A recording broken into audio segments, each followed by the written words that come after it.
Welcome back to Biochemistry Simplified. Today, we're tackling one of the most critical questions in glycolysis. How much energy does it actually produce?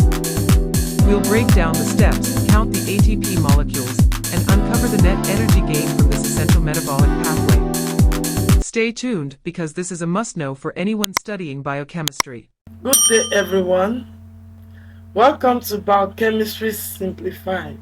We are having yet another exciting class, lecture time, and today we are going to be looking at the next ATP production during glycolysis. You know, most of the ATP in the body, ATP is adenosine triphosphate of energy form, in which energy is produced during glycolysis. And most of the ATP in the body is not actually produced by the glycolytic process. It is produced by the oxidative process and oxidative phosphorylation. However, it is just great that the glycolytic process is able to produce a little bit of ATP just to keep things going, just to keep the metabolic process running. Now we just want to look at the overall reaction of the glycolytic pathway, right from taking into consideration everything happening into account, and we'll just come right in. So I'll take my pen.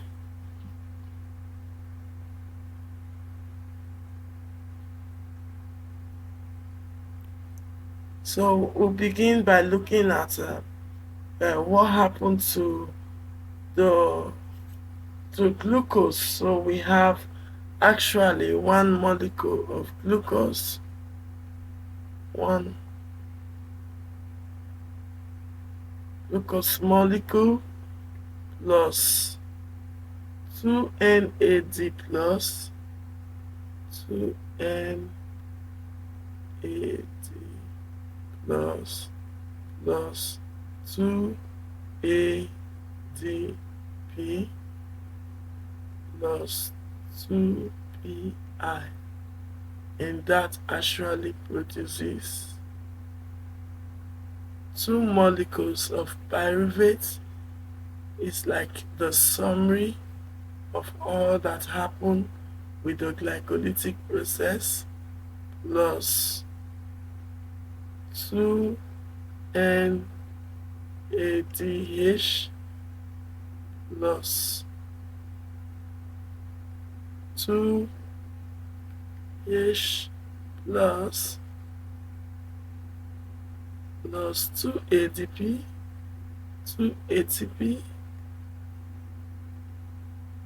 and of course 2 molecules of water.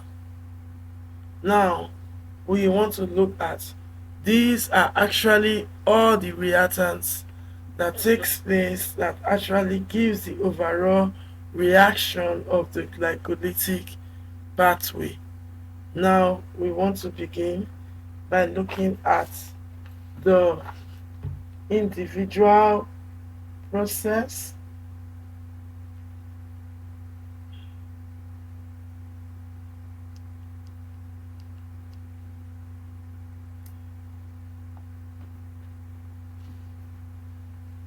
We want to begin by looking at how all of this individual process resolves.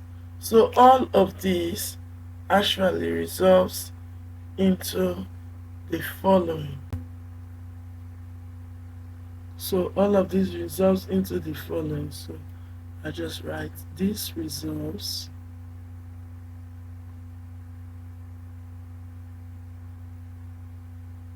into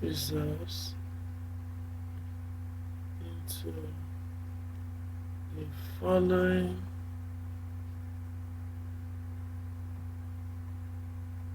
reactions.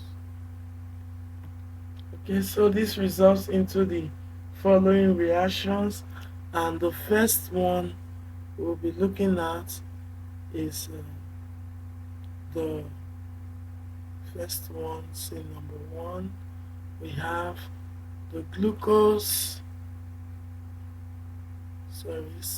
CH plus your 2 molecules of NAD plus.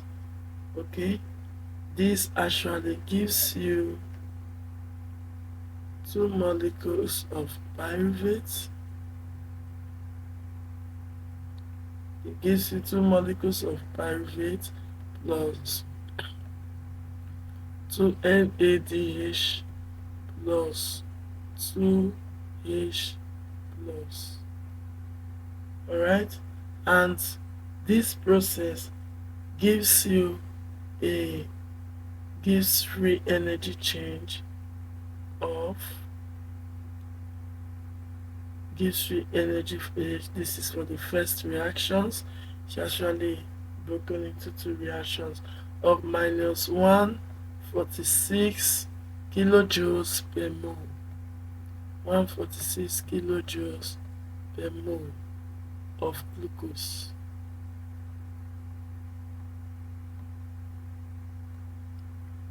Okay, so this is a huge amount of energy and a highly hexagonic process, giving a total of minus 146 kilojoules per mole. Let's take a look at the second reaction that will be taking place from the overall reactant. So we have 2 ADP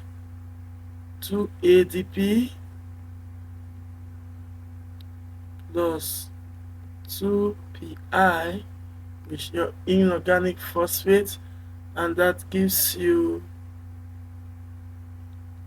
2 ATP plus 2 molecules of water. 2 molecules of water. And what this produces in terms of the gives free energy, or gives free energy change here for reactant 2 or reaction 2 is equal to plus 30.5 kilojoules per mole, and that gives you 61 plus 61.0 kilojoules per mole. We know the hydrolysis of ATP is an hexagonic process, but we are also doing the reverse reaction, that is taking the ADP, okay, taking the ADP and forming ATP. That is, we are actually carrying out the reverse hydrolysis and doing a condensation. As such, the reaction is going to be endergonic. They are going to be endergonic. That's why you're having a positive 61.0 kilojoules per mole. But there is still a whole lot of free energy left to carry on the process forward after the making of ATP, or after the production of ATP. So to get the net reaction of these two processes, which is the net reaction of ATP, you have, so the net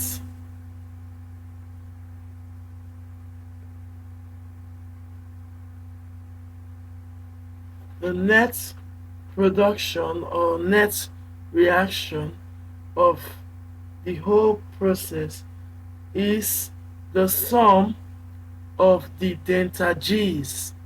The net reaction is, let me quickly write that, sorry.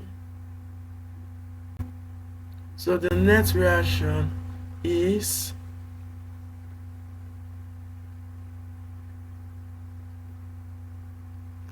the sum of the delta G's. So what you have in essence is delta G net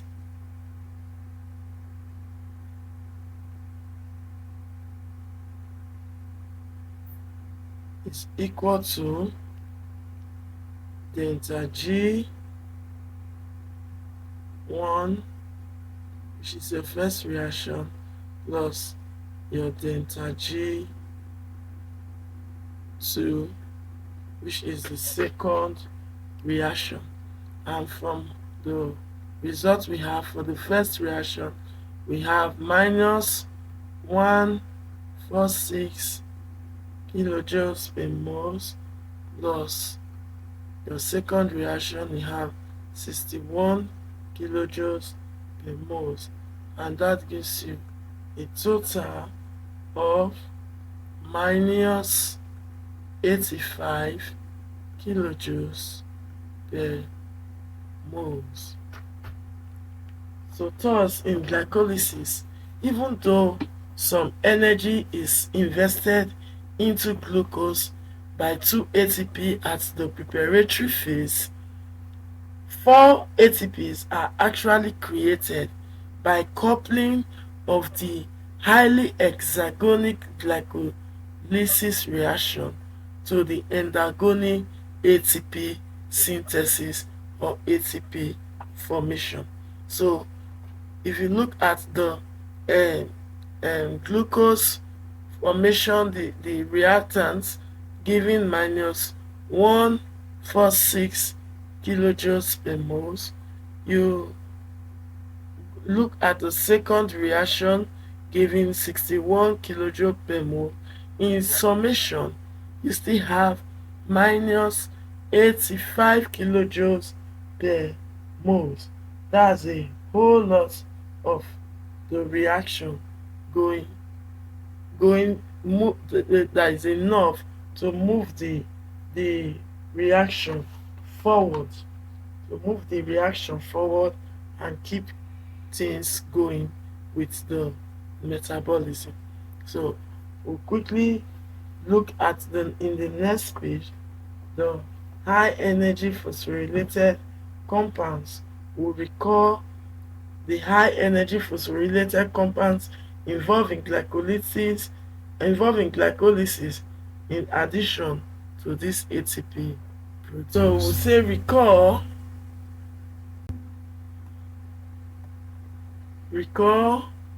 the high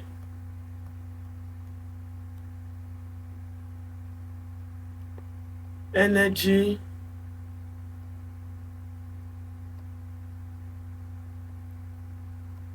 phosphorylated compounds. Recall the high energy phosphorylated compounds in addition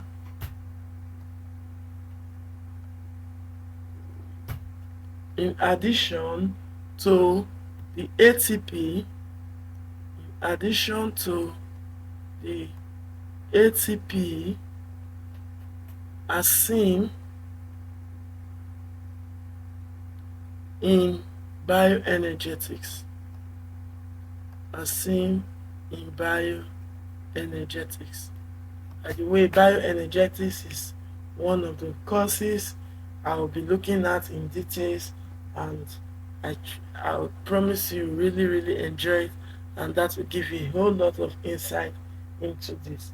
So if we recall that, as seen in bioenergetics, the free energy of hydrolysis in addition to ATP.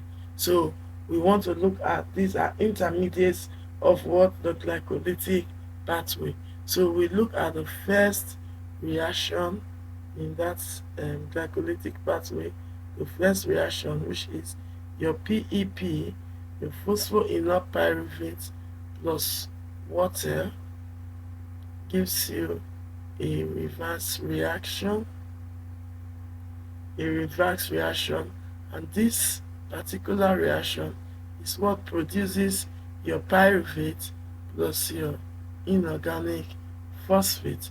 This reaction in itself has a delta-free energy of minus 61.9 kilojoules per mole. 69.1 kilojoules per mole. This is huge and a lot more than what is needed for ATP synthesis. We can actually couple this endergonic to a highly hexagonic process, and this happens to be one of the reactions to make ATP in the process rather than wasting it. The second reaction, which I'll show you quickly now, the second reaction, that's reaction 2.